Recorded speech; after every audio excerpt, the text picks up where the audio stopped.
Here we are. We're live. Okay, cool. So I'm here with Dr. Shawn T. Smith, author of The Tactical Guide to Women and several other books too. So good to have you on, Shawn. Yeah, thanks for having me, Paul. It's good to see you again. It's been a while. I see It you on has been a Twitter every while. now and then, but we haven't actually interacted for probably a couple years. No, it's been a couple years. So, well, you look good, man. I'm glad things are going well for you. And I just thought we'd have an elevated discussion about whatever. Guys in the chat, I see them kind of piling in. I'm giving them a few minutes as they get the notifications that we're live and all that stuff. Yeah, if you guys have questions, throw a super chat in so I see it, or at least put a question mark at the end so I can pull it out and maybe Shawn or myself can answer for you. But yeah, what I really liked was your video you did on convenient theories, and it was a while back, a couple years ago. And so I like that one, the one on your channel. I think it's the last one you did, if I remember correctly. I don't know, because you haven't been. I don't think you've done a video in a while on your channel. No, But I haven't. I don't know if it's yeah, been. Yeah, it's been a while since I did that one. But right. It's just good. Like, so you guys who are watching, Shawn's got a small, not, I think it's like 19 or 20 videos on that channel, but go over there. They're all good. I enjoy them very much. That last one was good because I tend to align with your view on that.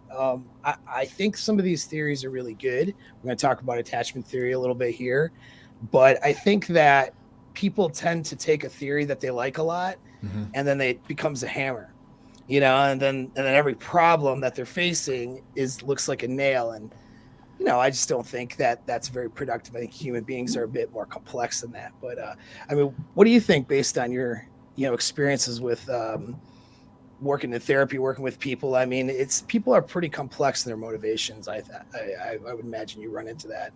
Yeah, and that's what it all comes down to. We're all trying to figure out what people are going to do, what we're going to do going forward. That's what attachment theory is about. That's what the red pill theory is about. It's all about just trying to understand human beings. And there's a couple ways you can go at it. You can go at things deductively, which is what we're talking about. You take a theory and you try Yeah. to impose it onto a person, or you can work inductively, which is you take the time to get to know an individual by collecting data on them. And there's advantages to both. One is not superior to the other, but if you actually want to understand a person, then inductive is the way to go.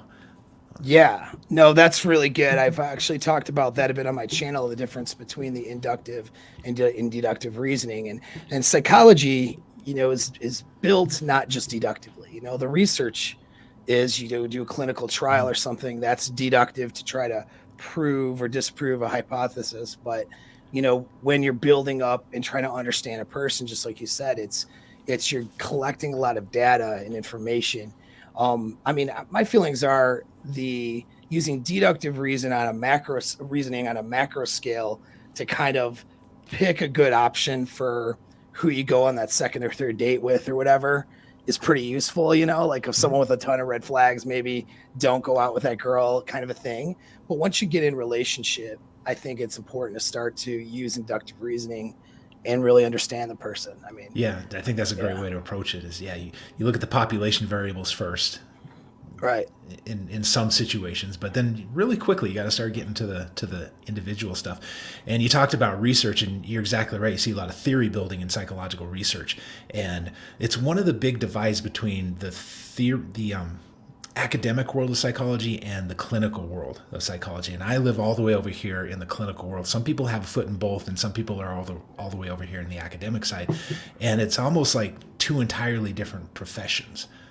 One is that the research side is very politically woke. And the reason they can be that way is because they're not dealing with individuals. But if you're on the clinical side, it's really hard to be woke because you're dealing with actual human beings, and all these stereotypes that you might have about a particular demographic, they don't tend to play out when you actually get to know somebody. But one of the other major differences is that they work deductively, and they almost have to work deductively. In the behavioral side of that sphere over there, they get a little more inductive. But when you're doing the clinical work, you got to be looking at the individual. And I Right. think that's one of this big wall that exists between clinical and research. I think that's part of it. Yeah, no, that's a big deal. And do you find that maybe sometimes, because I see this, well, I think I might see this, but I mean, I've noticed it in exercise, right? Like exercise science will do a study on something, but what they're doing is they're isolating variables, right? They're trying to remove all of the variables to try to test this hypothesis, but people don't exist in that vacuum, do they? There's Right. so many variables involved to make up an individual, so many experiences, so many dynamics in what their life is. So you can't just do that. Yeah, it's hard to stick a theory on somebody. We were joking, you and I joked a little bit back and forth about attachment theory, because you know that I'm not a fan, because I've bitched about it on Twitter a lot. Yeah, I want to get into that with you because I'm curious. But, That is a very popular theory too. They just talked about it on Huberman Labs. Is one of my favorite neurology, neuroscience. That's my nerd time, as I listen to Huberman Labs, because I really like how neuroscience and neurology has been able to complement psychology. what did they have to say about it? They were just, I mean, I'd have to go back and watch for the details, but I mean, they're just were pretty validating on the theory. There is a lot of research on it, and I don't think it's completely. I mean, you tell me your opinion. I don't think it's completely garbage. I just think it's kind of overused. It goes back to that hammer and nail scenario. You know what I mean? Yeah. But yeah. No, I don't think it's all garbage.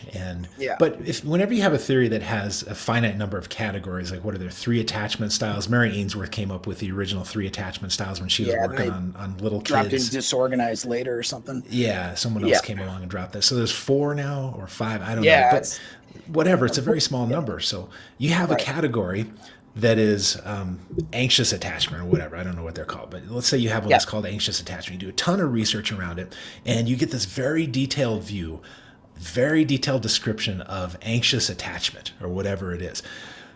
The problem with that is that the more detailed that description becomes, the fewer people it actually applies to very neatly, because you with each little criteria that you add to it, you're ruling out more and more people. And so when you have 4 categories to describe everyone in the world, you're describing no one, essentially. And when you get down to 2 categories, like red pill, blue pill, you're describing no one, essentially. Yeah. But so we have these 4 categories that are supposed to describe everybody. Now, it's not useless because you can look at these categories and it's kind of like, that the insight that gives you is better than no insight, because it'll get you thinking about, okay, where does this apply to me, and how does this work, and does this fit me, and maybe I'm acting this way, which is a really useful thing to do, is examine how you're acting in relationships. So it's kind of like it's better than no insight, like McDonald's is better than no food, but you can't live on McDonald's. Right. No, yeah, that's a really good analogy. Quick announcement too, and Shawn, just so you know, I get a guy, he just started doing this, who's got several fake accounts, and he jumps on my thing and says fake things in the chat. He's actually quite funny. I do give him that credit. But if it says Apex Mindset, I just blocked him. But if he says Apex Mindset and it says something really weird or messed up, it's not me saying it. It's fake account guy. He'll probably be back, though. I've just blocked him. Maybe he'll get a different one. So just everybody watching, you know what I mean? Because they'll see, why is Paul? I don't know what he's talking about. Something about Krispy Kreme donuts was the last comment I saw. Anyway. Okay. Well, I guess everybody's got to do something. They got to do something with their lives, man. Hey, they're watching. Maybe you'll learn something about relationship dynamics that'll help them out. Something tells me he's not doing a whole lot with that if he's making fake accounts on YouTube. But hey, what are you gonna do? But at any rate, so yeah, I mean, I think that's a really, really good analogy. And because it's like the theory. I mean, it breaks down that you have anxious attachment style or anxious ambivalent, avoidant attachment style, and disorganized, and then secure. So disorganized is kind of both. You might flip flop from one to another, but I mean, other research has been done and shown that there's different working models that people will use in different circumstances. So it's not really clear. Like somebody who might be secure in their attachments, let's say with friendships, and can have really close friendships and different things, might find themselves in an insecure avoidant situation with a particular relationship partner or sexual partner. Does that mean really that they were abandoned as a kid and then they developed an anxious style? I mean, maybe not though, right? Yeah. So it's just kind of interesting. You have to kind of dive into the person, and the person has to dive into themselves and really figure out what applies to them. You Yeah, know, one of my old behavioral professors used to say context matters, and he was making the point that yeah, you're making, that you can think you understand somebody, but you put them in a different context, and they might surprise you. yeah, yeah. No, absolutely, yeah. And so how like so with these attachment things. I mean, some of these maladaptive techniques. I mean, when you're in therapy with people and they're doing something that's just not adaptive, not good, maladaptive, whatever, right? How self-aware are they about those things? I mean, generally speaking, are people, do they have awareness of what they're doing and they're doing it anyway, or are they just, do you find that they're really oblivious to the type of things and behaviors they're bringing to relationships? Well, yeah, it depends on the person. To go back to that point you were Yeah, making earlier, it right. depends on Trying to how. generalize a bit. But I tend not to think of maladaptive behaviors as maladaptive because typically they solved a problem at some point. So, what's an example Yeah, of a that's maladaptive true. That's so behavior? true. Give me an example because I'm not thinking of any right now. Yeah, let's say stonewalling. You know, Okay. just when it's just conversation gets tough, they stop talking, they Right. withdraw, then they don't call a person back for a few days. Right. I tend to approach something like that with a lot of curiosity about it and with the assumption that it probably served them well at some point in their life. And maybe they just outgrew it. The context changed, right? But they're still doing the thing Yeah. they used to do in another context because it kept them out of trouble. Yeah. Yeah. No, yeah, that makes a lot of sense. I mean, when I'm working with a lot of guys too, just in the coaching side of it, um, I'm working a lot of, I'm not diving back into past and dealing with, DSM diagnosis. I'm not a psychologist, right? I'm not a doctor. But what I'm doing is just trying to help them assimilate new behaviors, Mm-hmm. which generally means, there's some sort of stimulus, neurological connection, then there's a response that they've been doing because there's, like you said, it's at some point it worked, but now it's not working for them, or at least their brain perceived it worked. It could maybe bring them a ton of anxiety and long-term, strife and problems, but in the moment that they did that behavior, they felt like it worked. Mm-hmm. And so the brain registered as this is a success. And now they fall into that pattern. And so we end up, trying to develop ways of challenging those things and then developing new patterns. But yeah, go ahead. Sorry. Well, no, Oh I'm yeah, listening. yeah. Oh yeah. So I'm with you. anyway, so yeah, so it's it's just interesting because I don't know. Sometimes knowing the origins of the stuff can be important, but sometimes it's like I feel like it's a little overdone. But I'm not Yeah, sure what your sometimes thought there's a is on point of that. Yeah, diminishing returns on trying right. to know where something came from. I think it's useful when you can figure it out, but sometimes there are times when you can't really pin down where something comes from. That's okay, you acknowledge Right. that. But when you're talking about the mind doing something that it registers as successful, I'm with you 100% on that. I think a useful way to think about the brain anatomically is that, well, we know it's a modular organ. We know it's not just one giant supercomputer. There are different pieces of anatomy that are doing different things, and some of those pieces of anatomy are up close, like above our eyes. That's where we do math. We do language over here, out on the cortex, out on the outside of the brain. We do these higher level operations, complex movements, and so forth. But then as you go down deeper into the brain, we have structures that are associated more with emotion. And Yeah. let's define emotion as an impulse that moves you towards something that your brain thinks will advance your survival, or it moves you away from something that it thinks will lower your risk of survival. So you have things like fear and anger to move you away from something, joy, that sort of thing to move you towards something. All right. So we got these more rational structures that Yeah. know what time it is, know where we are in space, and we got these more emotional structures that don't know what time it is. Like the limbic system, for example, is an interesting thing. The Mhm. limbic system is way down deep inside the brain. Yeah. So it's structures that we share with basically any four-legged creature. Yeah. And they're very old, they're common across creatures, and they don't really have a window to the outside world except for smell. which is a really weird thing. Like, have you ever been someplace and you catch a smell and Yeah. suddenly you have this memory of another place? Yep. And that's It's interesting.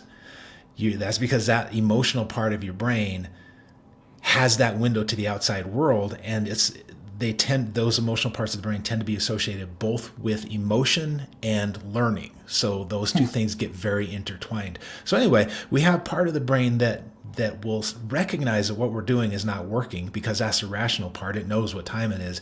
And also part of knowing that it's not working is being able to see a few moves ahead and how things are going to play out.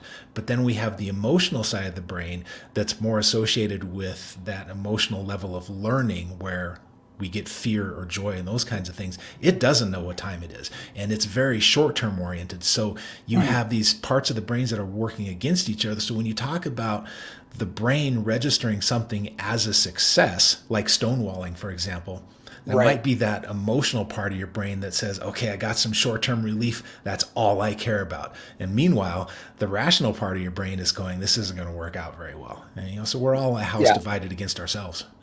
Yeah. Yep. Yep. Well, I find it interesting too that depending on someone's framework, I mean, we can all are very susceptible to doing a lot of, mental gymnastics, we could call it, to justify what we're doing and justify things that we know are stupid. Like, we know they're a bad idea, Yeah. if we were to sit down and think about it. But we end up rationalizing at the time why it seems like a good idea. I feel like I'm really good at doing that. I feel like I've done I'm a master at it. Yeah. We're all good at that. doing it. Right. Right. And so it's how do we? I mean, how do you help a guy challenge those tendencies before, be able to catch something before it happens? Yeah. Because yeah, I like the idea of catching something before it happens. right, yeah, Yeah, and everybody picks on Freud. I think picking on Freud is kind of dumb. Like, picking on Freud is like yeah. picking on the Model A because it didn't have Bluetooth, right? Agreed. It Yeah, was yeah. Then Jung gets attacked next, right? But it's yeah, like, yeah, come but on he now. picked up. He was one. He wasn't the first person to notice this, but he was very good at systematizing this and bringing it to people in a way that they can understand that we have these unconscious motivations, that there's a world in our mind that is beneath our verbal awareness. And so catching it before it happens is largely a process of just putting words to all the things that don't have words yet, all your Hmm, patterns, all your those experiences that are sort of sitting there as a dark cloud, interesting. but you don't really have a label for them. Putting words to it. Yeah. Yeah. No, that's great. Well, and that's getting that logical framework. I look at things like there's several different ways, to attack a problem. And if you can attack things, different models or whatever of understanding it. Like we have the logical, I understand things this way. I get, okay, here's my thoughts, beliefs, values. All right, now I go out in the world with those thoughts and beliefs and values and I behave. But sometimes our behaviors don't always match that. In fact, a lot of times they don't. And then you have, of course, emotions and being able to control or redirect emotions or handle emotions productively. There's that unconscious mind, which I'm not sure about your feelings about that as a psychologist, because there's different opinions on that. And then, of course, there's the behavior, the actual behavior habits. Sometimes emotions are habitual, even it seems Oh like. yeah, Yeah. absolutely. Yeah. An emotion can kick off a whole cascade of thinking. Right. Some people call that I think some people call that an emotional flashback, where you get Mm, an yeah. emotional reaction to something, and then your whole brain shifts into that mode. I Yeah. don't care if you call it an emotional flashback, but it's that's a handy Yeah. term, I Handy guess. term. Yeah. Right. Oh yeah. Yeah. I mean, PTSD ways of thinking can look at that from soldiers and stuff like that. I mean, that's something I had to combat for a little while. And I'm lucky and fortunate enough I was able to do that successfully. But you know, PTSD thinking that's really my non-clinical term for it. But it's really, you're looking for the threat or the problem at every scenario and in every relationship you're in. And so it's like a negative bias that's just always there. And then you're reacting to that negative bias. And if you're in a state of emotional control, you can sort of work your way through that. It's not super toxic. But if you have an emotional reaction on top of it, well, now you're maybe starting an argument, or attacking a person verbally that you shouldn't be, doing, or, you're getting frustrated or visibly angry, or, avoiding a situation, avoiding a person or a social situation. And it shows up a lot in relationships too. I mean, for whatever reason, well, because I think reproductive success is a major driver, primal driver for us, probably more powerful, arguably, than survival, is our reproductive success. So in relationships like these things happen, like that's where they show up even more so than anything else. It seems like, those negative reactions, right? Yeah, absolutely. Because you can step away from more shallow relationships pretty easily. You can go Oh cool yeah. off or whatever, and it's not as threatening if your coworker is irritated with you. But if the person that you've invested in is irritated with you, that can get pretty threatening. I think that's what I hear you saying. Right. Well, yeah, for sure. And maybe if they just understood their attachment style, no. Right. It's a place to start. It's a place to start. It's a place to start. No, it's good. So, like, what would be going back to that attachment style? So we know what it's good for. Which is a starting point, maybe. You know what I mean? It's kind of like, okay, my tendency is to avoid, pull off, emotionally withdraw, or whatever, and I could put a label on it now. Right. Yeah. And then this person and this person can be like, well, my tendency is to get anxious and start wanting to stalk the person or blowing up their phone on via text, or, spitting into that sort of thing, and leaving them weird, calling them and yelling at them that they don't love you, or you don't love me anymore, kind of stuff. Girls do that, right? But guys never do that, of course. No, So, never. but I mean, never. It's not very masculine. But all of these little tendencies and stuff, they can put a label on it. But what's the danger of overusing it? Like, maybe some examples where maybe people are just like, they're leaning too hard on this theory and then they're missing other things. Well, I think one of the dangers of any kind of theory like that is that it can become a replacement for actually understanding what's going on. And so when you have a problem in a relationship, for example, a pattern starts to develop in most relationships, and those patterns can sit beneath verbal awareness, just like our own history can sit beneath verbal awareness. And so both people are participating in this pattern, but not really having words to describe what the pattern is. So for example, I come home from work and you're always in a bitchy mood, and that makes me start getting bitchy, and then we escalate, and then we do something, and then we cool off. That would be a pattern that plays out over and over, that people aren't, they know they're doing it, but they don't really know they're doing it. And so the danger of getting too far into theories is that they give you an illusion that you understand what's going on, when the work to be done is to recognize that, okay, that's a piece of it. Your attachment style, sure, that's a piece of it, but there's this whole other context, there's this whole other pattern that has developed all on its own that you two have created, and that needs to be ferreted out if you're actually gonna put a dent in this thing. So here's another category-based theory is the Myers-Briggs. Oh yeah, of course. And so how many do you know how many categories? Like 16 possible categories? Yeah, right. Because it's like 4 different. It's like combinations of like 4 different things or something. Yeah, so there would be 16. Yeah. And so it's not a bad thing. Psychologists rip on it because it's not empirically validated and so forth. And if you take an inventory, it asks you questions like questions about your extroversion. Like, do you like to do this extroverted thing, or do you like to do this introverted thing? And then it'll come back and say, oh, well, based on what you told me, you're extroverted. So it has that good, I forget what kind of validity it is. That's not face validity, but there's a type of validity where the question is very clear about what it's asking. And so you come up with this 4-letter acronym for yourself, and you paste it outside your cubicle or whatever.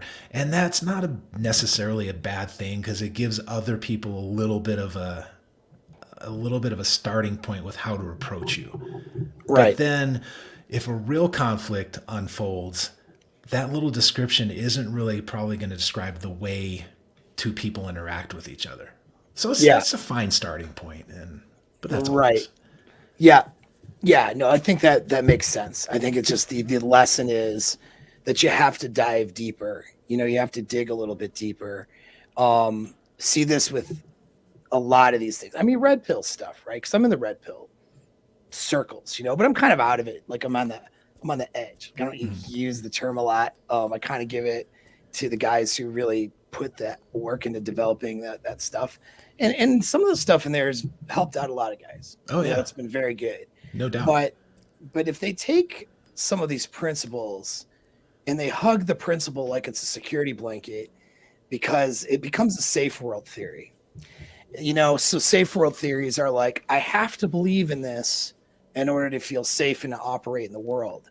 And if anything, maybe invalidates this or says that the explanation might be different or challenges this theory, then I'm going to be really angry and anxious and try to, I'm going to dig my heels in further to even in the face of evidence against it or whatever. And then this will show up in relationships in some really toxic ways. Like the girl's going out with some of her girlfriends and the guy's read on Reddit a bunch of times how if your girl's out for a girls' night out, then she's banging other dudes. And so this dude is just like, she's going to bang other dudes. And she's really not. She's going to meet, a couple of her girlfriends and, they're going to have dinner at Applebee's or some stupid thing and, talk about, dumb girl stuff and then come home early or whatever. That was their intent. But then the guy brings now this anxiety and this stuff to the table because he's not looking at the individual he's looking at. He's dealing with. He's trying to, he's working deductively. He's applying that theory to that individual. Exactly. Because they're trying to come up with a predictive framework. And again, a predictive framework is good, to on a macro level, but then we got to dial it into the individual motivation of that particular person by collecting a lot of data. And that's where I really support dudes to develop their empathy skills, and so empathy is a trait that we can be I believe we can be predisposed to being really good at as men, because empathy is not necessarily the same thing as sympathy. That's kind of something that women tend to be really good at, which is identifying with the emotions and, oh, you're sad. Oh, I feel so sad too. Give me a hug, that kind of stuff. But like empathy is like putting yourself in that person's shoes, figuring out, okay, like how are they thinking about this? How are they feeling about this? What kind of stuff would they normally do? And how's their behavior, different or the same or whatever. And kind of come up with that predictive framework that way, really just identify with the other person, their needs, thoughts. And I mean, on a military level, I do this with the enemy, so it's not a soft trait necessarily. I want to know what the enemy's thinking, feeling, and what he's going to do next. Right. So, I mean, as men, I think we've developed that at a general level. Obviously individuals will vary, but at a general level, I think it's instinctual for us to do that. I think that men need to lean into that skill to understand the women they're dealing with. So I got a complaint and then a question. So good. Let's do it. My complaint is that this is one of the areas where my profession of psychology does a huge disservice to men, because we assume, particularly with couples, we assume that the proper way to communicate is the way women communicate. And there's nothing wrong with the way women communicate, but there's so many psychologists, particularly on the research side, that don't understand how men communicate. And men are very good at this nonverbal communication. Not all of us, obviously, we got different skill levels, but you're talking about using this on the battlefield, right? This is a lot of nonverbal communication. It's a lot of picking up on subtle little nuances and signals. You watch two guys moving a couch and you count the number of words they use, and then watch two women moving a couch and count the number of words they use. And I guarantee you that the women are going to be talking and gibbering and lots of back and forth, which is fine. That's how they do things. But you and I, if we're moving a couch, there's going to be a whole lot of nonverbal just picking up on what the other guy's doing. You and I can move a couch without saying a word. And we don't know, other than it's going over there. So you talk about this not being a soft skill. No, this is a skill that men are very good at, that my profession needs to acknowledge better. So that's my complaint. My question is, how do you help guys develop this? Oh yeah. No, that's good. Well, I mean, so first of all is they have to get their own sense of mental and emotional stability in order to do it. So if I have a bunch of anxiety, because and you tell me what you think, because you're the anxiety, you do actual work with people with anxiety problems, disorders, or at least I'm sure you have. And but anxiety is something that is designed to keep you out of danger, but it's not objective, you know. So the origins of anxiety in those anxious feelings or whatever, it's like if there's some rustling in the bushes and I start running, my heart races and I start booking back, to the tribe. Well, maybe it was a pack of wolves and I just avoided dying because, pack of wolves went and tried to get me last time. So, that's it. Immediate instinctual response. And that's kind of evolved into this thing where we have anxiety, these just bad feelings, thinking something bad might happen. Well, the problem with that is it's really good for a reaction in terms of survival, but really bad in terms of understanding and having, a good predictive framework of what's happening in your life and relationships and how to properly react to your partner or properly respond in a way that's healthy and productive and that's going to, be good for the both of you. And so the first thing I have a guy do is to get themselves to a place of outcome independence. It's going to be good no matter what happens, even if it gets hard, and to take that anxiety down and to try to see things more or less objectively first, and to start from that, not from where their emotions are and to react. So even in conversation, practically speaking, having a guy do a tactical pause, I call it, because we use it in combat. A tactical pause is such a valuable tool. There's even some breathing stuff that have helped. I learned it and then I researched it later and it works really well. Like even if you just take a deep breath, just like that, 2 exhales after a deep breath. You don't have to be, I'm doing it for the camera. It can be really subtle. She doesn't even know it. You're driving and just listening, or there's some silence. Mm-hmm. And that breath actually is designed on a neurological level, according to some research, just to bring those emotions down a bit, get some control over it. From a gender polarity perspective, she's relying on us as men, or you as a man, to have more emotional stability than her. So you execute that, and then from there you can start looking at how to challenge the idea you might have in your head. In the moment that can be tough, but if a girl's like, your girlfriend or whatever texts you, hey, going out with the girls tonight, it's like Friday night, and you feel that anxiety go, because last time going out with the girls meant hooking up with somebody, and then you've been on Red Pill Reddit or something for the last 3 years hearing about it. Right. Your anxiety is boom through the roof. Okay. You're not in the moment. You have to do the tactical breathing necessarily. You could do box breathing if you wanted to, but really just kind of take a deep breath and have guys go for a walk with it. Real practical thing. Don't text back right away. If you have a minute, take a 5-minute walk. The origins of EMDR came from walking. Stimulate the peripherals for some reason that we don't know. That helps us bring down anxiety, helps us calm us down. So the oldest trick in the book is take a walk. Mm-hmm. And then from there, so look at this thing. She's going on a girls' night. What is the worst case scenario within the realm of physics? All right. Go over the worst case. She is meeting up for the orgy party and she's in the gangbang. They're doing her porn debut, whatever you think it is. It's like terrible, terrible things are happening, right? Go ahead and allow yourself to think about that. Realize how stupid that sounds. And then go ahead and allow yourself to think about what's the opposite of that thing, though. What would be like an opposite thing? It doesn't have to be true. Just has to be in the realm of possibilities. She's planning a party for me and she's bringing her girlfriends back home for the crazy sex party. I don't know, but that's whatever. Just kidding. But you get the idea. So now what you have is a range. So anxiety is something where it's the unknown is what makes it such that this emotion that's spiking and telling you to avoid it or attack it or run from it or have a reaction to it, try to stop it somehow.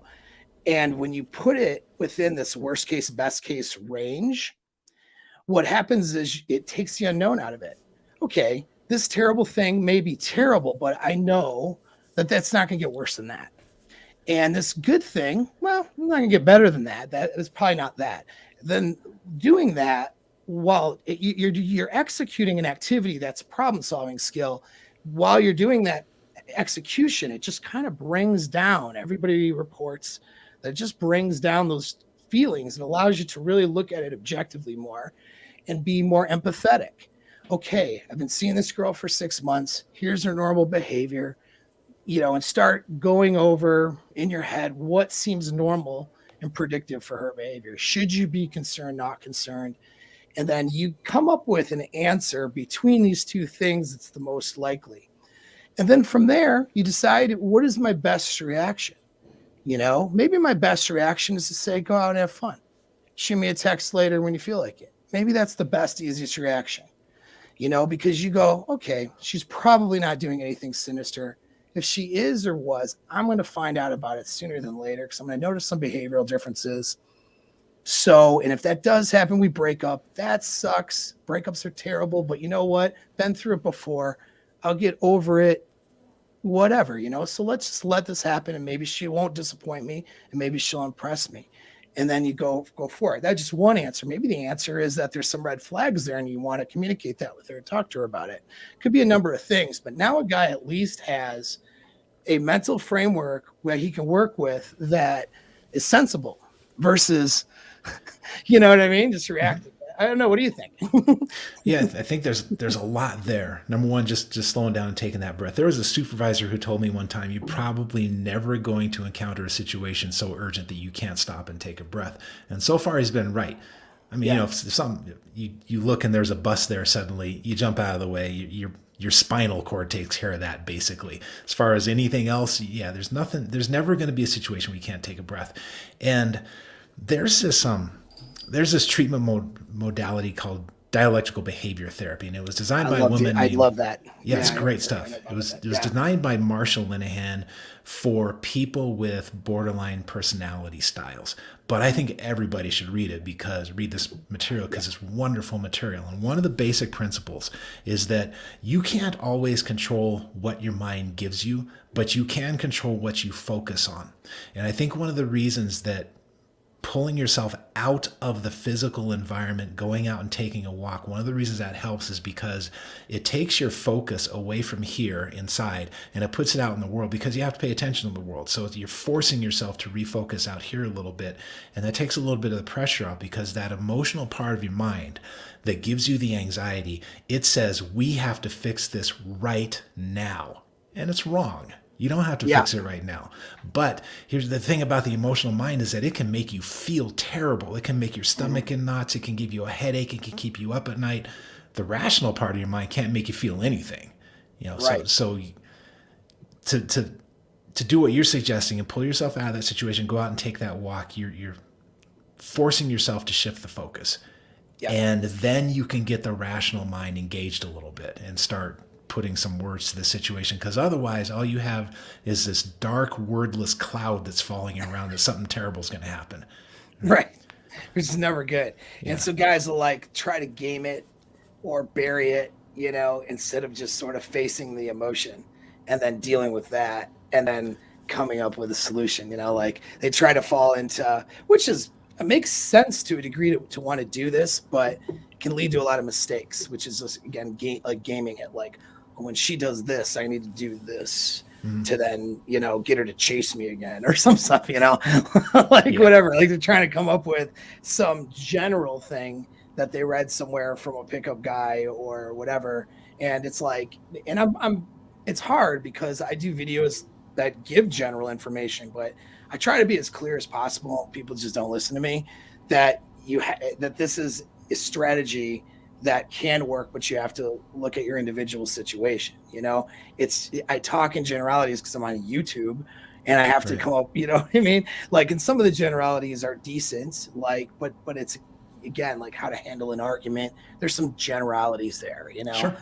Don't attack the person and defend yourself, and don't do the defend, explain, excuse or rationalize your behavior, those sorts of things. If the emotions are too high, take a break. These are all good advice in general terms. But even with that, though, it's you got to look at the individual like circumstance. You can't follow it like a like a robot, trying on a computer. It doesn't work that way, Right. Yeah, no, it's interesting what a guy already knows the answer to when he can get in control of his emotions. Yeah. You know what I mean? You want to hear a little bit of brain trivia? Yeah. You can say Yeah, no, and then I'll absolutely. change the topic. No, It's just not kidding. investing. Dude, we could do this for hours. We don't want to do that to our families, but I love it. I don't even care what anyone else is doing. We're having fun. Yeah, absolutely. So with breathing, you have a pH level in your blood. Right. And when you start breathing funny, like you start blowing off, or you start blowing off too much oxygen, and then you start getting too much carbon dioxide in your blood, or I don't know what too much is, but you start building up carbon dioxide in your blood. You have these sensors in your brain, and your amygdala, part of that limbic system I was talking about earlier, these two little almond-shaped things in your brain that are implicated with panic and anxiety. Right. They're the ones that, they're very important to us because they help us get out. They help us run away from the charging line, right? Because they give us that anxiety. Yeah. They are saturated with these sensors to detect blood pH. And so when you hold your breath, one of the things that happens is blood pH changes. The amygdala noticed that, and it says, "Oh my God, there's an emergency."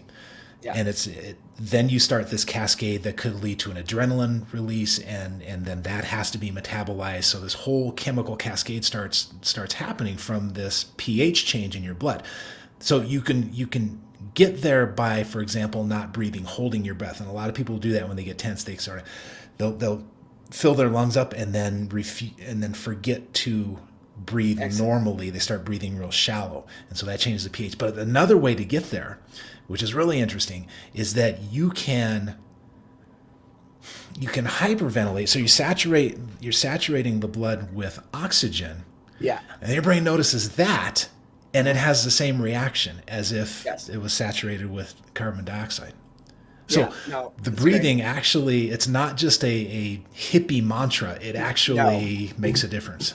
A huge difference. I'm glad you mentioned that. That's really, because that's something that I have a mindset course, and that's in there, how to use these different breathing techniques as tools, based in neurology and stuff like that, just like what you said there. And so like in the morning, doing more of a fast, Qigong calls it fire breathing. There's a name for it in yoga, but it's doing like kind of a fast breathing for 90 breaths to spike, kind of spike that energy, and that get a little slight adrenaline rush, not too much, to get you woken up and alert and in an awake state, is something. And then using things like box breathing, or that technique I just mentioned, or whatever, where it's forcing you to take in oxygen and slow your breathing down in your heart, and slow your heart rate down and get control of that. Then your brain waves come down too, and all that stuff. And it's just that state management. It's like such a critical thing. And guys talk about the alpha, the alpha guy or whatever. Alpha guys, guys who might think of as being that alpha guy, seem to have really good, management of their mental and emotional state. I mean, some of the most dominant people I've ever met seem to have that naturally. You know what I mean? And it's important to point out, I think, that it's different for everybody. Like psychiatric medications are they'll have a different effect on one person from the next, and so will the breathing. Your brain, one person's brain might react to hyperventilation completely differently than someone else's. So you got to know how your body reacts to changes. That's an interesting thing too. Yeah. It's always use at your own risk kind of thing, right? Or just pay attention to what it does to you, because your results may vary, as they say. Right. No, that's really good. And so, getting into, since we're talking about anxiety a lot, I mean, what is, I feel like I'm trying to remember a little bit in your background, but I feel like you've done some pretty serious work with anxiety. Is that a correct statement, or did you do some, like, that was a specialty of yours, or is that as much as you can specialize in that, because saying that you specialize in anxiety is kind of like saying I specialize in coughs. Well, a cough could be 1,000 different things, but I started off with anxiety because anxiety disorders are pretty pretty cut and dry. And I'm talking about things like compulsive behaviors, compulsive checking, that kind of stuff.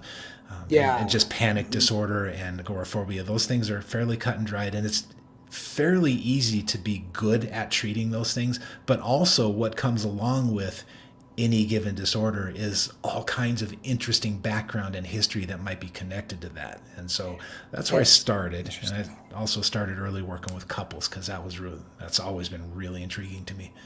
Yeah. Well, since we can get into that, we've already solved the attachment theory thing, which is right. Cool theory, bro, but get into the individual, right? Get into your individual experience. We could pretty much do that with almost anything, any video on that. But getting into relationship management, and is there a common theme that you see that men and women tend to screw up nowadays, or is it just all over the map? That's a really interesting question. I wonder if things are fundamentally different now than they were in 1970 or 1870 between men and women. I suspect they're not that different. Yeah. Because we've, for as long as we're aware, we've been these creatures with these predispositions. Right. I think our instincts probably aren't, Yeah. The culture changes around us, but I don't know that our nature as men and women changes. Are we allowed to say men and women on this channel, or is that yeah, we can definitely. No, I know it's YouTube. It's very, yeah. It's not the APA, so you're safe here. Yeah. Yeah. Well, that's something I was kind of go back to is our natures are the same, but we seem to be trying to socially condition our, society and groups seem to be wanting to socially condition people out of their nature, which I think is probably a mistake. Because then you end up showing up, I don't know if it's more problems that you would see in a therapy setting, but I think that, for example, like, the tendency to mate switch seems to be, it's always been there, you know what I mean? But there's more stimulus to do it now, I feel like, than maybe 100 years ago. Yeah. Because you have a global sexual marketplace now where anybody can get on the internet and see a potentiality of doing something somewhere else. Right. And guys will do it in a certain way, girls will do it in a certain way, but it's like tickling that, that grass is greener on the other side part of your brain. Absolutely. And so then, hey, let's throw this relationship away because it got hard. When it's because I see this Instagram couple and they look so amazing or whatever. And it's like, nobody's dumb enough to like think of it like that exactly, but I feel like it just sort of registers that way.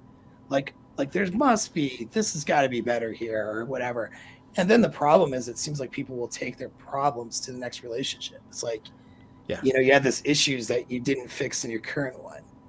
Yeah, you've heard that statistic that there's a certain number of first marriages that fail, and then the number of second marriages that fail is higher, and then the number of third marriages higher than that, and so forth.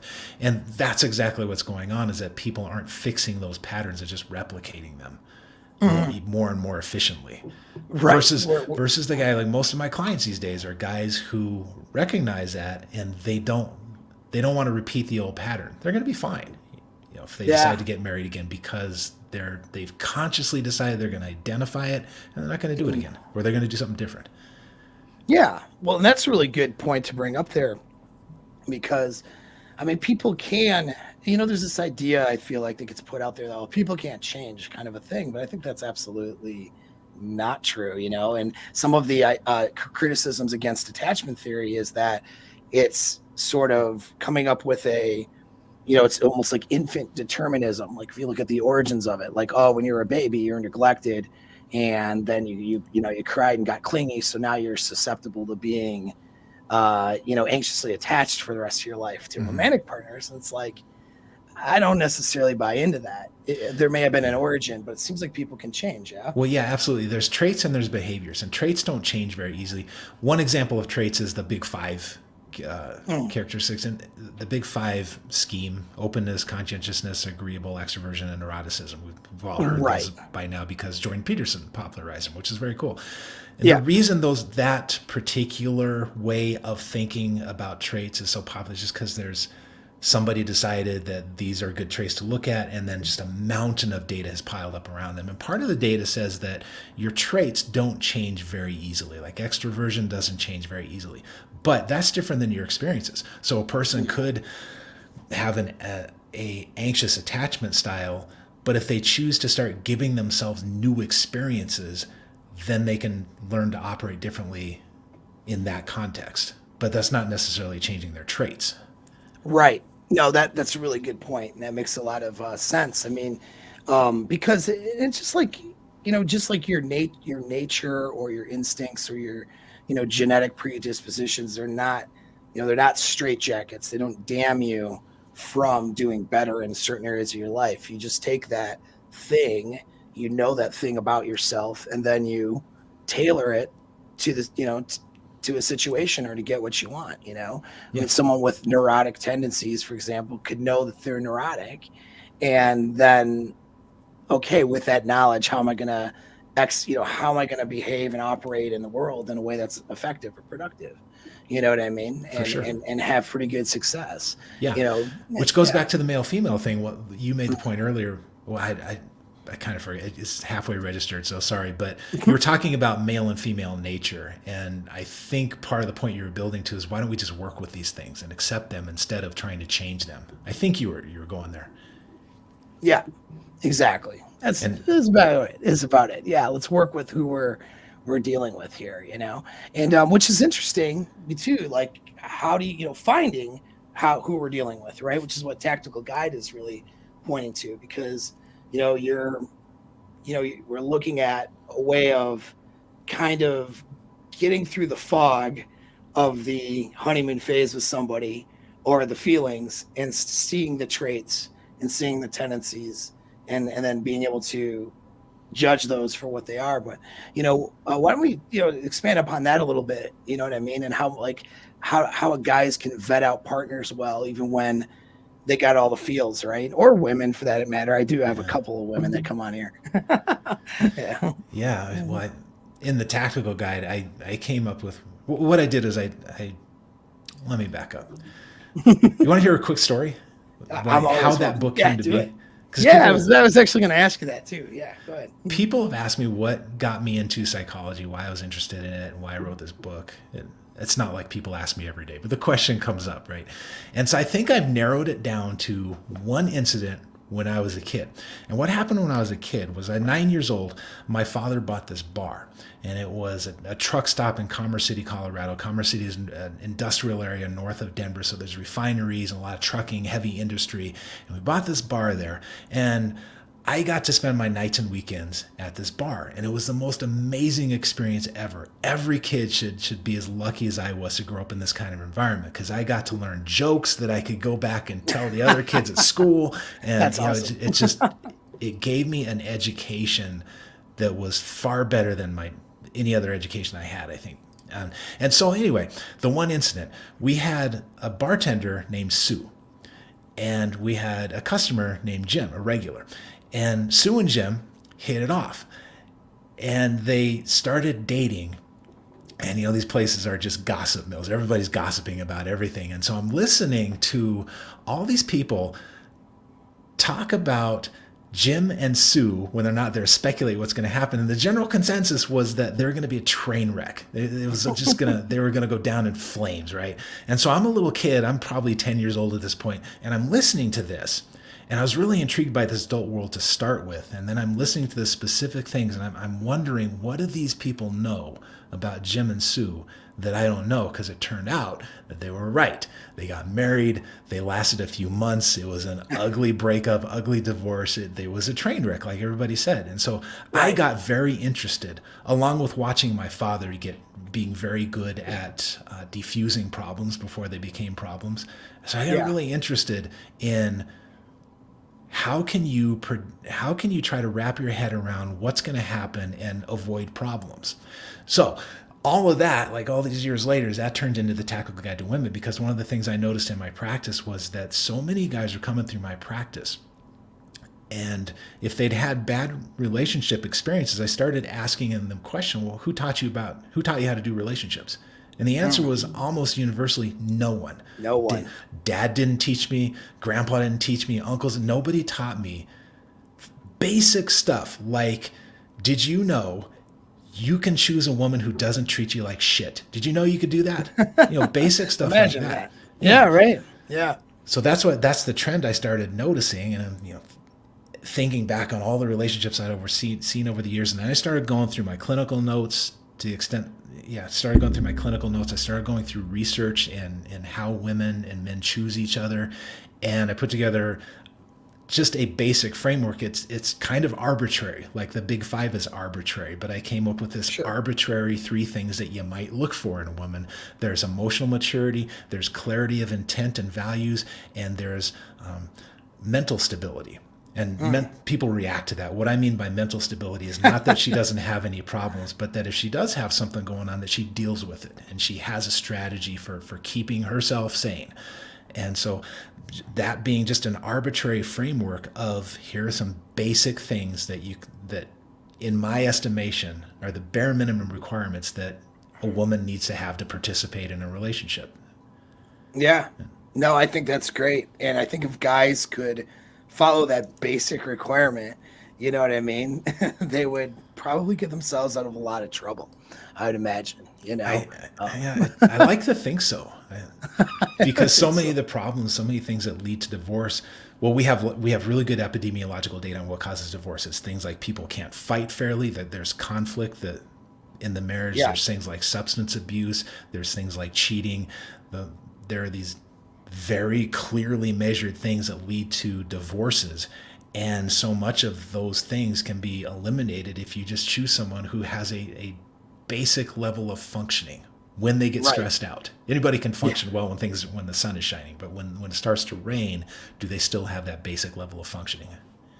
That is so true right there. I think that's so good because it seems like, I mean, you can solve a lot of problems when both partners can handle conflict and disagreements in a mature way.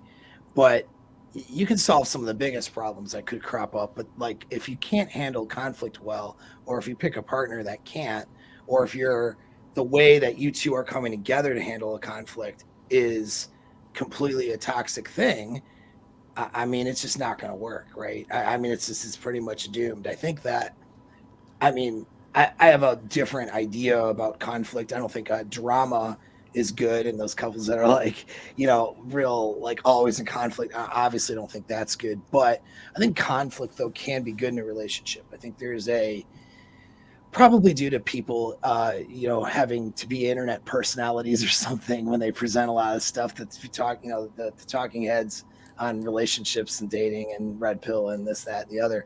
It's like they have to present themselves as if they're really cool. So I feel like, everyone has really stable relationships. And I know for a fact that that's BS. Yeah. but I mean, I think though that, my opinion on it is that conflict is somewhat good if you handle conflict appropriately, because that means two people are becoming better. Like change doesn't happen because it's comfortable and easy. Change happens because it feels uncomfortable to go through change. It causes bad emotions at first, usually, and if you're going and making yourself better, your partner's making herself better, and you're also coming together at the same time, there's going to be misunderstandings, there's going to be disagreements, there's going to be these things, and to be able to communicate and handle that conflict effectively, I don't know, I think it's pretty important. Yeah, absolutely. And I think there's a couple traps that guys in particular can fall into. I'm sure you've read Robert Glover's book, No More Mr. Nice Guy. Sure. So you get these guys that I think if I could distill that book into a couple sentences, is that guys can develop this covert contract with the world where they assume that if I treat the woman well, or if I treat my boss well, if I treat the stranger well, that they're going to treat me well in return. Of course, the world doesn't work that way, so they end up bitter and resentful and not understanding why. And Robert does a wonderful job of breaking down that dynamic. But I think, so that's a trap that guys fall into. Women too. I've met a lot of women that have gotten a lot of value out of that book. But guys in particular, I mean, he just nails it for so many guys. That's Yeah. one trap, is the covert contract. But another one is this belief, which is not a bad belief, but it can go south, is that we are the protectors. And Mm. that goes south when we start to think she should never be uncomfortable. If she's ever uncomfortable, then I'm doing something wrong. Well, no, Right. she needs to be uncomfortable sometimes because she's a human being. And Right. and Yeah. And that happens. yes, and Yeah. so your job is to deal with your own anxiety about her being uncomfortable. Right. Right. No, that's great. And I have a little saying that I say, which is don't make her problems your problems. Yeah. You can be a help and a support for her to solve her problems, but you can't solve her problems, No. especially ones of emotion. And here's one you were asking earlier about what's going on in the culture now that's particularly. But is there something going on in the culture? I think Some is trends, probably, yeah, yeah, you're some saying, right? trends. Yeah. I don't think you asked it that way, but anyway, I'm putting words in your mouth so I That's can fine. make a clumsy It's good. transition here. Do it. One of the trends in society that I think gets guys in trouble, this connects to what you just said, is for whatever reason, you can blame feminism, you can blame whatever, but there are a whole I like to lot blame of women- feminism. I love to blame feminism. I'm like That's the Bill best Burr. I thing. love to blame Oh, feminism. it's the best. So there are a lot of women out there who are getting into their 30s and 40s and something clicks and they realize I forgot to have a family. And maybe it's because feminism told me, oh, you can have everything. You can have everything you want. You don't need to put any time burden on yourself. But then they wake up and they're 38 and now it's a problem. And now they're trying Yeah. to solve that problem. And this is a huge trap for men because dutiful men will want to step in and solve that problem for them, which is fine if it's all the values are aligned and you vetted each other for a couple of years and you're on the same path, great. But if you're solving her problem because you have some sense of duty to come in and rescue, that's just a recipe for disaster for everybody. And it's very painful for dutiful men to watch a woman suffering to that degree of Right. wanting a family and suddenly the clock is ticking. That's a really painful thing to observe. So anyway, Oh yeah. No, that's a great point. Hugely good point. And well, to that's- your point of her problem, not making her problems your problems. I don't know if you meant Yes. if that's what you're. Yeah. Oh talking no, about. exactly. Exactly. There's that down to trying, her emotions. I mean, yeah, you don't want to, you want to be a compliment to her in the situation. She should be doing the same to you. You want to be able to be supportive and helpful. For example, if she's having having negative emotions, but it's not your job to solve the negative emotions for her. And what you end up Right. in a situation, especially with male female dynamics, is the guy goes to solve her problems and he makes it his problem, his responsibility. Well, if then she's the one who has to solve it, so then her efforts are suppressed in solving it. Mhm. And then if it's not solved, whose fault is it now, right? Right. And now the guy puts himself in a position where he is blaming himself, and then turns around and he's resentful because the problem's not solved. Why am I being blamed for this? He blamed himself. And then sometimes a woman is blaming him too, though. Yeah. But she's following his framework too. You know what I mean? If he's blaming himself and she's the dominant force in the relationship, whether he wants to be or not, well, she's going to follow suit, Yeah. And he just end up in this scenario, which isn't good. And if both couples, man and woman, understand that okay, she understands he's not here to fix me or solve my problems. He's here to be my partner, Right. and vice versa. Then it's like it's a better framework, for everybody to have. Yeah. So Some of the most miserable couples I see are the daddy-daughter type relationships where he's taking responsibility for everything. He's treating her like she's a 12-year-old and she's expecting him to treat her that way. Or the mommy-son relationship. Same thing in reverse. God. Where, yeah. That Everybody one- just ends up that's so- miserable when one person starts abdicating the role of adult and handing it to the other one and the other person accepts it. Right. No, that's not good. And it's interesting. It's just like, I don't know how true it is or how they've some research that sort of demonstrates that, part of the reason it's like, your relationships with your caregiver involves oxytocin, and it involves some of these emotions, the same emotions that show up in relationships, with your romantic partner. Of course, the sex part is different, hopefully, but the oxytocin and the bonding mechanism can be very similar. So if a dude, has mommy issues or some of these things, or just didn't have a supportive caregiver and some of these different things, he could find himself, wanting mommy, essentially Yeah. putting himself in a position where, mommy used to wipe his nose and tell him to be brave, and scold him when he did wrong. And he finds himself in a relationship where he expects that, or puts or props his partner up to be that for him. Right. And then, of course, she doesn't want to be with mommy. She wants to be with a man. Yeah. So her attraction that was once there goes into the toilet, and now you have a problem, Problem can flip the other way. Usually a guy tends to like the dominance over the helpless little girl who doesn't know what to do. But then that gets to be a bit taxing after a while when she won't Sure. take responsibility for herself. And he has to become her regulating system as well as his own. Exactly. Yeah. This is crazy, Yeah. It's like that thing where you're scuba diving and someone's air runs out, so you have to share the air tank. The air tank gets empty real quick when you start doing that.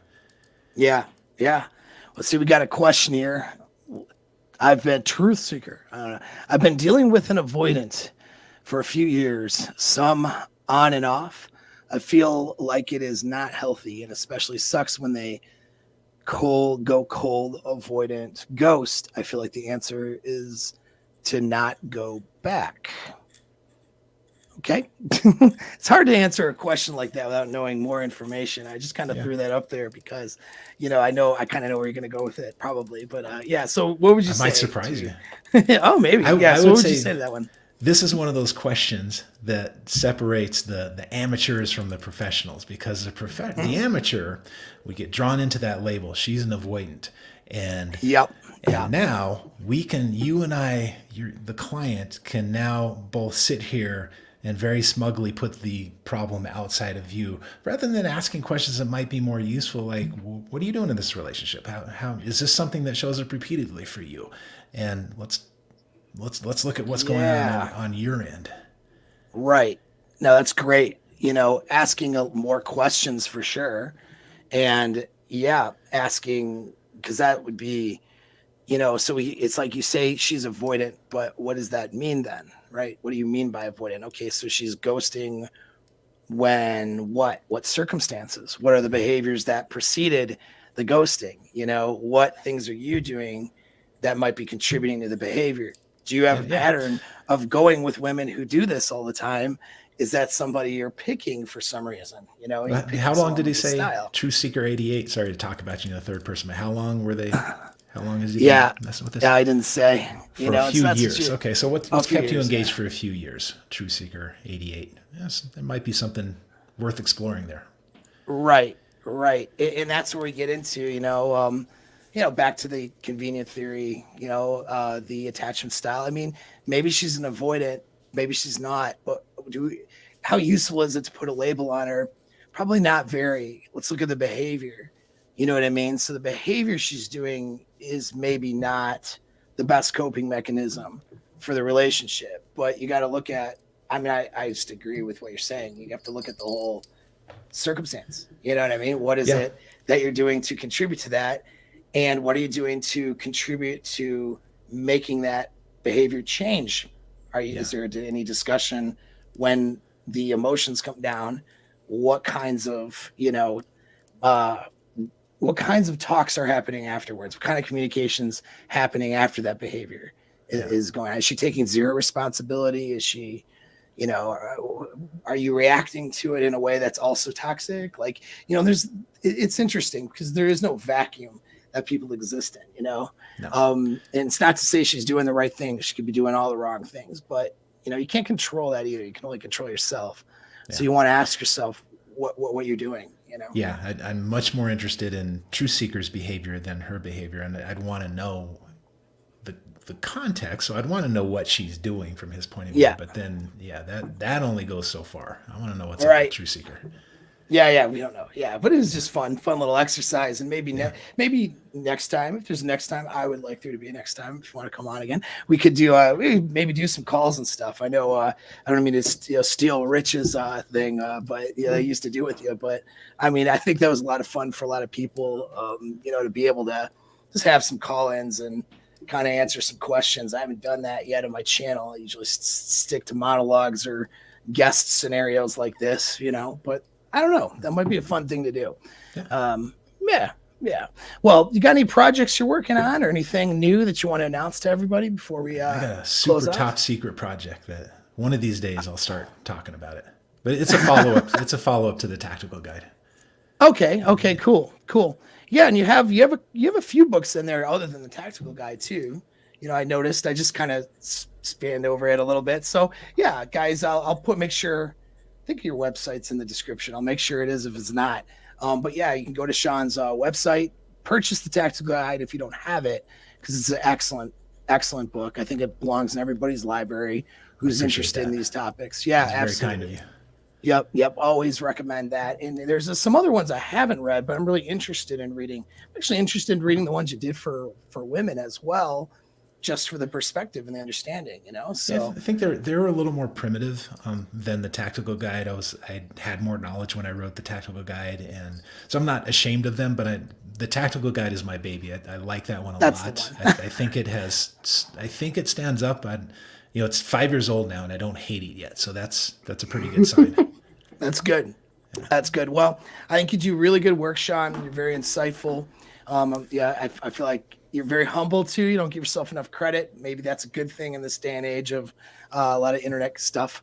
So I just appreciate your view on all these things. One more thing before we close out, because this is a weird super chat that I don't know why, it's totally unrelated. Is Wichita a nice place to live for guys like us? Yeah, I don't know. I haven't been to Wichita. I can't tell you. I haven't been to Wichita yet. I love Kansas. I had a lot of family in Kansas. It's a cool place. But, I don't even know what guys like us means. Guys like us. Guys like us. Yeah. I mean, I don't know. I feel like I can make any place cool, I just show up and now it's cool all of a sudden. Everyone wants to go there. Made Afghanistan cool. Yeah. Hey man, sucked before you got there. Cool. It was cool. It was sucky before, and it was really sucky afterwards. Like, boy, did we drop the ball when I left. But oh well, that sucks. Anyway, but yeah, man, it was great having you on. I'll close the show out, and thanks for everybody who showed up. Hit the like button, of course, subscribe, and get that book from Shawn. All right, guys, till next time.